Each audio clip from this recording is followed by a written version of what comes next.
नमस्कार, मी अमृता दीक्षित. आम्ही ठाणेकर वृत्तवाहिनीमध्ये सर्वांचं स्वागत. प्रथम आजच्या ठळक घडामोडी.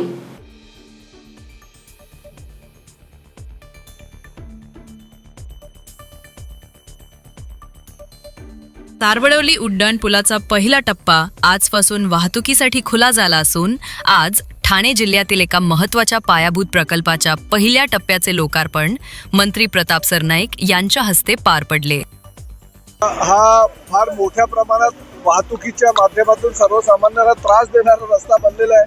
कारण वाहनांची संख्या मोठ्या प्रमाणात वाढलेली आहे, नागरी वस्ती फार मोठ्या प्रमाणात आहे. आणि ज्या वेळेस हे मेट्रोचं काम चालू होतं त्याच वेळेस मी 5 वर्षापूर्वी आदरणीय तत्कालीन पालकमंत्री आमचे एकनाथ शिंदे साहेबांना विनंती केली होती की तो कुठल्याही परिस्थितीमध्ये वरनं मेट्रो जात असताना खालनं फ्लायओव्हर ब्रिज होणं गरजेचं आहे. कारण वाहतूक कोंडी मोठ्या प्रमाणात होईल. आणि त्यावेळेस MMRDAचा प्रमुखाला त्यांनी स्वतः माझ्या माध्यमातून पत्र दिलं होतं आणि हे आमचे सगळे फ्लायओव्हर मंजूर केले होते. आज त्याचा फायदा होतोय.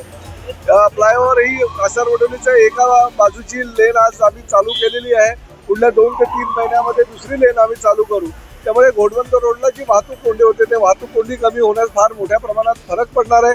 आणि त्याचबरोबर जे सर्व्हिस रोड आम्ही ह्या घोडबंदर रोडला जॉईन करून घेतोय ते सर्व्हिस रोड जॉईन केल्यामुळे वाहतूक कोंडी जवळजवळ 90% ही ह्या घोडबंदर रोडची कमी होणार असल्याने मेट्रोचा मार्ग सुद्धा आता जवळजवळ निश्चित झालेला आहे. मेट्रोही लवकरात लवकर साधारण 6 ते 8 महिन्यामध्ये धावेल अशी आम्ही MMRDAच्या माध्यमातून सगळ्या अधिकाऱ्यांना इन्स्ट्रक्शन दिलेले आहेत. परंतु हा ब्रिज मात्र घोडबंदर वासियांसाठी अतिशय चांगल्या प्रकारचा ब्रिज होईल जेणेकरून वाहतूक कोंडी टाळता येईल. MMRDAच्या अधिकाऱ्यांना त्याचबरोबर महापालिकेच्या अधिकाऱ्यांना आम्ही इन्स्ट्रक्शन दिलेले आहेत. कारण पूर्वी हा PWDचा रस्ता होता, परंतु आता महापालिकेकडे हस्तांतरित करण्याची प्रक्रिया चालू आहे. 2 खाती जी वेगवेगळी असल्या कारणाने त्यांच्यामध्ये समन्वय नव्हता. परंतु एकनाथ शिंदे साहेबांनी आणि मी स्वतः सुद्धा महापालिका आयुक्तांना इन्स्ट्रक्शन दिलेले आहेत की कुठल्याही प्रकारे हे खड्डे लवकरात लवकर बुजवा. कारण योग्य वाटत नाही दर पावसाळा आला की खड्डे होत राहतात आणि आपण बुजवत राहतो. असं होता कामा नये. हा फ्लायओव्हर झाल्यानंतर आणि मेट्रोचं काम पूर्ण झाल्यानंतर उर्वरित जो घोडबंदरचा रस्ता आहे तो काँक्रिटीकरणाचा प्रस्ताव सुद्धा घेण्याचा आम्ही विचाराधीन आमच्या आहे. आणि निश्चितपणे तो सुद्धा काँक्रीटचा झाल्यानंतर खड्ड्याचं विघ्न जे दरवर्षी येते ते येणार नाही. पण मेट्रोच्या खाली हा ब्रिज बनत आहे, त्यामुळे डावीकडचा बनला आहे, उजवीकडचा बाकी आहे. त्यामुळे येणाऱ्या काळात मेट्रो हे ब्रिज असे येणाऱ्या किती लक्षवेधी असणार आहे. बरोबर आहे. शेवटी हा घोडबंदर अतिशय विकसित होत असलेला हा रस्ता आहे आणि आजूबाजूला मोठमोठे रहिवासी कॉम्प्लेक्स येत आहेत, कमर्शियल कॉम्प्लेक्स येतात. त्यामुळे ह्या रस्त्याला फार महत्त्व प्राप्त झालेलं आहे. तसेच वसई विरार असू द्या, दहिसर असू द्या किंवा मीरा भाईंदर असू द्या, ह्या शहरांना जोडणारा हा घोडबंदर रस्ता आहे. त्यामुळे त्यामध्ये अनेक अडचणी ह्या रस्त्याच्या जे वाहतूक कोंडी होत असल्यामुळे येतात. परंतु भविष्यामध्ये हा रस्ता तर होईलच, परंतु त्याचबरोबर आम्ही गायमुखपासून फाउंटन हॉटेलपर्यंत एक टनलचा सुद्धा निर्माण करतोय.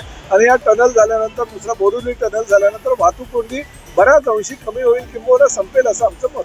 परिवहन मंत्री आहेत आपण, पालवा ब्रिज संदर्भात देखील राजकारण होताना पाहायला मिळते. मनसे असेल, ठाकरे असेल. बघा आता राजकारण तर ह्या महापालिकेच्या निवडणुकीच्या पार्श्वभूमीवर रोजच चालू झालं. आता मीरा भाईंदरला एक मोर्चा होता, त्या मोर्चा मराठी जणांचा मोर्चा होता. त्या मोर्चाला सहकार्य करायला मी गेलो होतो. त्या ठिकाणी उभाटा आणि मनसेचे काही लोक होते, त्यांनी माझ्या विरोधामध्ये घोषणाबाजी केली. त्यामुळे कसं आहे की निवडणुकीच्या तोंडावर हे तर सगळं होतच राहणार. परंतु शेवटी एकनाथ शिंदे साहेब, देवेंद्र फडणवीस साहेब हा विकासाचा महामेरू त्यांनी आपल्या खांद्यावर घेतलेला आहे. आणि विकासाच्या बाबतीत आज ते पुढे आहेत आणि त्या माध्यमातून आम्ही सगळे त्यांचे सहकारी म्हणून काम करतोय.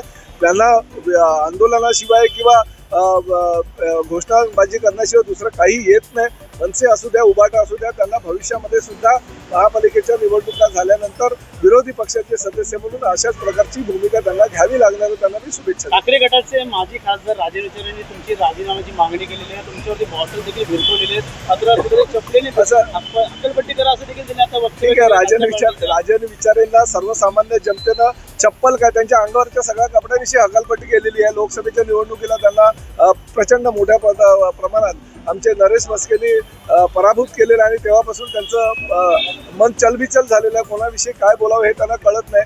त्यांची जी भूमिका आहे ती उभाटा पक्षाला योग्य आहे, त्यांची भूमिका त्यांनी घ्यावी. आम्ही मात्र विकासाचं काम करत राहू. कुठेतरी तुम्हाला या ठिकाणी येण्यासाठी अडवण्यात आलेलं होतं या मोर्चेकऱ्यांनी, काय वाटतं एकंदरीत? नाही, मला कुठेही अडवण्यात आलेलं नाही आणि प्रताप सरनाईक सक्षम आहे. प्रताप सरनाईकांनी कोणी अडवण्याचा प्रयत्न केला तरी प्रताप सरनाईक काय कोणाला भीक घालणार नाही. गेली 20 वर्ष या मतदारसंघाचं मी प्रतिनिधित्व करतो, त्यामुळे आम्हाला काही फरक पडत नाही. जर पत्र दिलेलं आहे राजूचे, तुम्हाला काय होतं असं काय झाला असं बघा, अशा प्रकारची काही पत्र वगैरे मी वाचत नाही. मी ह्या जबाबदार मंत्री आहे या राज्याचा आणि जबाबदार मंत्री म्हणून माझ्या नेत्याचं, माझे जे मुख्य नेते आहेत एकनाथ शिंदे साहेब यांची जी भूमिका ती सर्वसामान्य जनतेला पटावी, त्यांनी केलेलं काम सर्वसामान्य जनतेपर्यंत पोहोचवावं म्हणून मी ते पत्र दिलेलं आहे. त्यामुळे माझ्या पत्राला फार मोठी किंमत सर्वसामान्य जनतेने आणि मराठी जनांनी दिलेली. तुमच्या पत्रानंतर त्यांना पत्र काढावं लागतंय, त्यामुळे पूर्ण सारांश ते पत्र खेळतात. त्यांना आयुष्यात आता पत्रच खेळायचं, कारण महापालिकेच्या निवडणुकीला सुद्धा ते निवडून येऊ शकतात. मराठी हृदय म्हणून तुम्ही पत्र उल्लेख केलाय. नाही, शेवटी कसं आहे, एकनाथ शिंदे साहेबांनी गेल्या 3 वर्षाचं काम जे त्यांचं आहे त्या 3 वर्षाच्या कामाच्या माध्यमातून ते दाखवून दिलेलं आहे की खऱ्या अर्थानं सर्वसामान्य महाराष्ट्रातील मराठी जनतेचं, म्हणजे तो शेतकरी असू द्या, कष्टकरी असू द्या, लाडकी बहीण असू द्या, ज्येष्ठ नागरिक असू द्या, हृदयामध्ये सामावून एखादा नेता जर कोणी घेतला असेल तर त्या नेत्याचं नाव आहे एकनाथ शिंदे साहेब. आणि महाराष्ट्रातल्या तमाम जनतेने दाखवून दिलेलं आहे.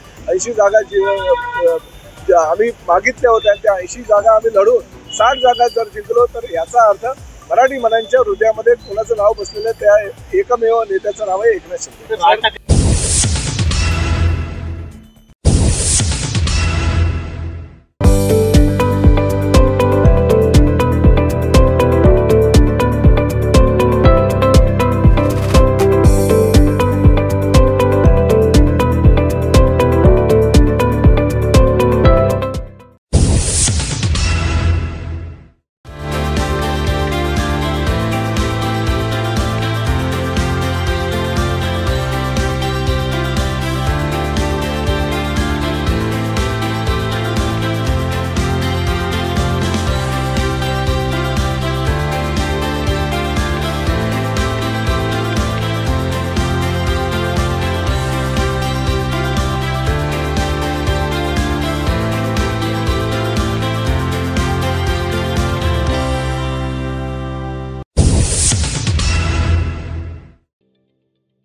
ठाणे महानगरपालिकेचे मालमत्ता कर म्हणजेच प्रॉपर्टी टॅक्स भरण्याचे आवाहन. सन 2022-23 या आर्थिक वर्षाचे मालमत्ता कराचे म्हणजेच प्रॉपर्टी टॅक्सचे बिल ठाणेकर करदात्यांना महापालिकेमार्फत आर्थिक वर्षाच्या सुरुवातीस म्हणजेच माहे एप्रिल 2022 मध्ये देण्यात आलेले आहे. तथापि अद्यापही काही करदात्यांनी मालमत्ता कर महापालिकेकडे जमा केलेला नाही. सध्या आर्थिक वर्षाचा अंतिम टप्पा सुरू झाला आहे. मालमत्ता कर वसुलीसाठी महापालिकेतर्फे कडक कारवाई हाती घेण्यात आली आहे. या अंतर्गत जंगम मालमत्ता, टीव्ही, फ्रीज, वाहन व इतर जप्त करणे तसेच स्थावर मालमत्ता वॉरंट बजावून जप्त करण्यात येत असून मालमत्तेचा जाहीर विक्रीद्वारे लिलाव करून कराची रक्कम वसूल करण्यात येत आहे. मालमत्तेस पाणी पुरवठा करण्यात येणार. ठाणे महानगरपालिकेच्या वतीने कळवा प्रभाग समिती अंतर्गत येणाऱ्या विविध परिसरांमधील पाणी हे ठाण्याला वळवले जात असल्यामुळे आज राष्ट्रवादी काँग्रेस पार्टीच्या वतीने कळवा प्रभाग समितीवर मोर्चा काढण्यात आला होता. यामध्ये आमदार जितेंद्र आव्हाड यांची मुलगी नताशा आव्हाड ही देखील सहभागी झाली होती. ठाणे महानगरपालिकेतील अधिकारी फक्त लवकरात लवकर पैसे मिळतील अशा कामांकडे लक्ष देत असून कोणत्याही प्रकारे महत्त्वाच्या कामांकडे लक्ष देत नाहीत असा आरोप यावेळी नताशा आव्हाड यांनी अधिकाऱ्यांवर केला आहे. आज या ठिकाणी पुढापुढीच्या धंद्यापेक्षा आमच्या कळव्यामध्ये पाण्याची जी टंचाई आहे त्यावर आम्ही फोकस करतोय.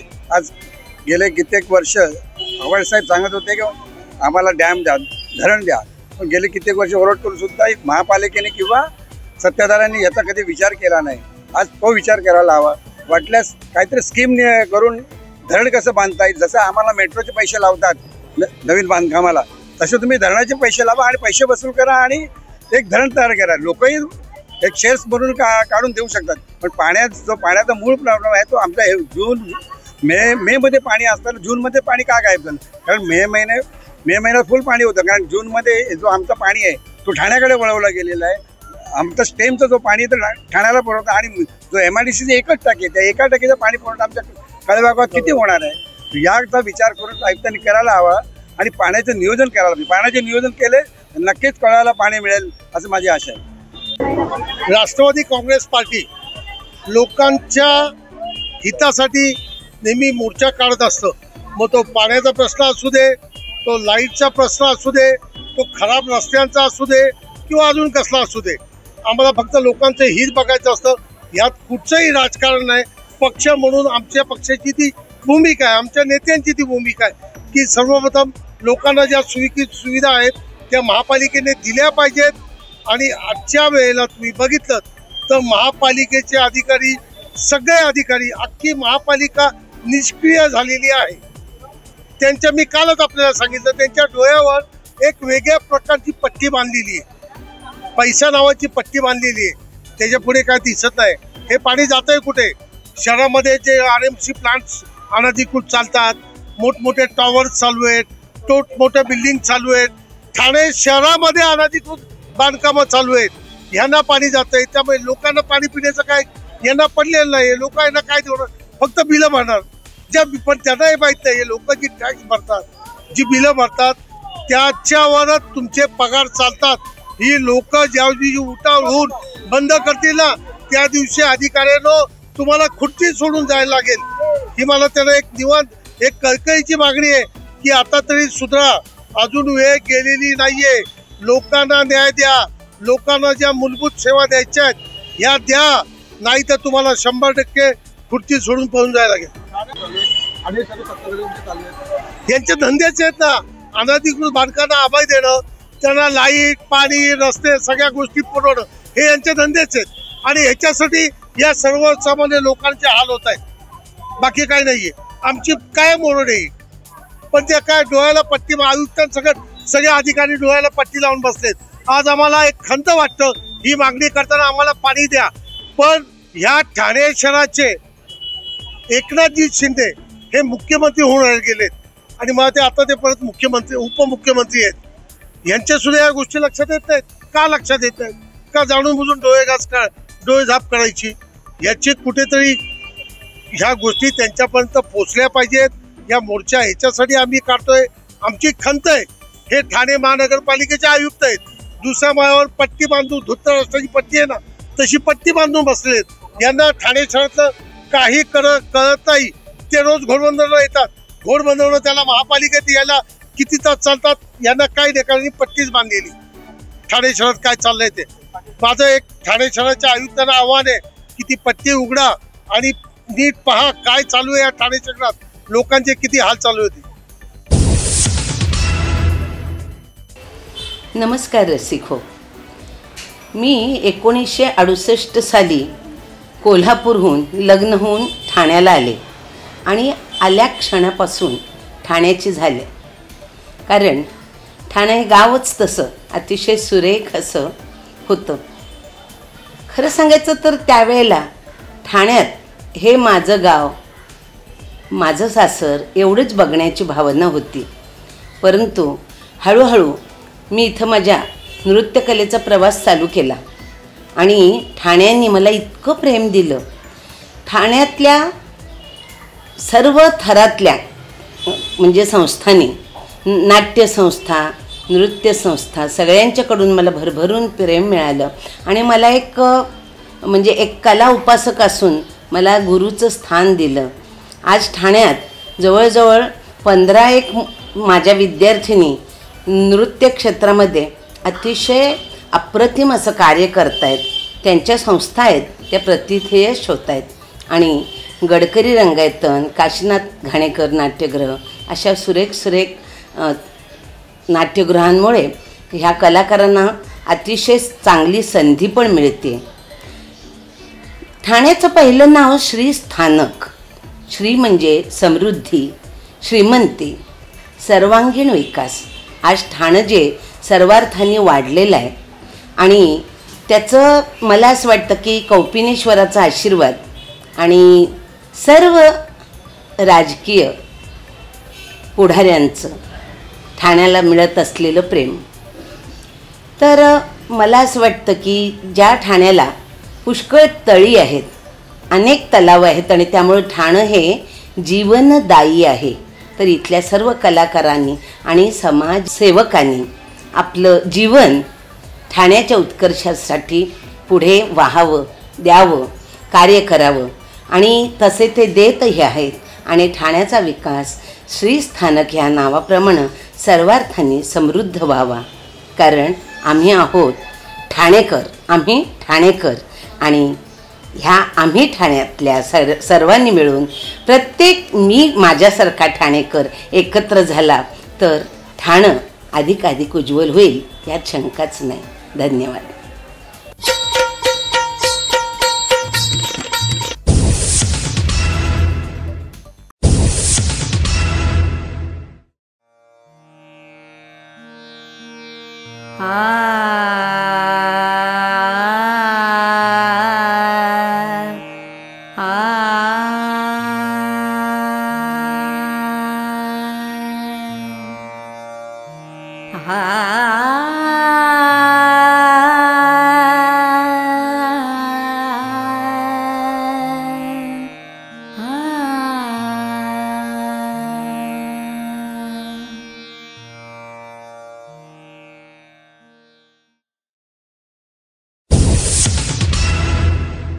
आम्ही ठाणेकर, आम्ही ठाणेकर, आम्ही ठाणेकर,